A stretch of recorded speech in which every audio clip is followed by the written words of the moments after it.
ఇందిరమ్మ ఇళ్ల పంపిణీలో భాగంగా మొదటి విడతలో సొంత స్థలం ఉండి పథకానికి అర్హులైన వారిని గుర్తించేందుకు అధికార యంత్రాంగం సిద్ధమవుతోందండి. ప్రజాపాలనలో దరఖాస్తు చేసుకున్న వాళ్ళందరికీ ఇళ్లకు వెళ్ళి మరీ సర్వే చేసి యాప్లో వివరాలను ఎంటర్ చేసిన అధికారులు ఈ యాప్ ద్వారా ప్రతి దరఖాస్తును అన్ని కోణాల్లోనూ పరిశీలిస్తూ ఉన్నారు. యాప్ సర్వేలో ఇందిరమ్మ ఇంటికి అర్హులేనని తేలినప్పటికీ సమగ్ర కుటుంబ సర్వేలో ఆదాయపు పన్ను చెల్లిస్తున్నట్లు, ఇతర ప్రాంతాల్లో ఇల్లు కారు ఉన్నట్లయితే వెల్లడైతే సదరు దరఖాస్తులను పక్కన పెట్టేసినట్లు, మొదటి విడతలో సొంత జాగా ఉండి నిరుపేదలైన వారికే ఇళ్లను మంజూరు చేస్తామని సర్కార్ అయితే ప్రకటించింది. ఈ విషయంలో ప్రభుత్వం వద్ద ఉన్న ఇతర వివరాలతోనూ పూర్తి స్థాయిలో విచారణ అయితే చేపట్టనున్నారు. పూర్తి వడపోత తరువాత ఈ నెల 18న అర్హుల జాబితాను సిద్ధం చేయనున్నారు. ఈ నెల 21 నుంచి ఏర్పాటు చేసే గ్రామ సభల్లో ఈ జాబితాను ప్రదర్శించి లబ్ధిదారులను ఎంపిక చేస్తారు.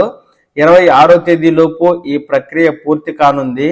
ప్రతి నియోజకవర్గానికి 3,500 ఇళ్లను అందించాలని ప్రభుత్వం నిర్ణయించడంతో గ్రామాలు, పట్టణాల వారీగా ఎక్కడికక్కడ ఎన్ని కేటాయించాలనే దానిపై అధికారులు అయితే దృష్టి సారించారు. మొత్తం 3,500 ఇళ్లలో గ్రామాలు, పట్టణాల వారీగా మంజూరు చేసిన వాటి వివరాలను జిల్లా ఇన్ఛార్జ్ మంత్రికి సమర్పిస్తే ఆయన ఆమోదం తెలుపుతారు. అనంతరం ఎన్ని మంజూరయ్యాయో మళ్ళీ గ్రామ సభల్లో ప్రదర్శిస్తారు. ఎంపికలో అతి పేదలు, ఒంటరి మహిళలు, వితంతువులు, దివ్యాంగులకు ప్రాధాన్యం ఇస్తారు. గ్రామాల్లో లబ్ధిదారుల ఎంపిక ప్రక్రియలో ఇందిరమ్మ కమిటీలు ప్రధాన పాత్రనైతే పోషిస్తాయంట. ఇక 3 జిల్లాల్లో 100% సర్వే అయితే జరిగిందట. గ్రేటర్ హైదరాబాద్ను మినహాయిస్తే రాష్ట్రంలో గురువారం వరకు ఇందిరమ్మ ఇళ్ల యాప్ సర్వే 97% పూర్తయింది.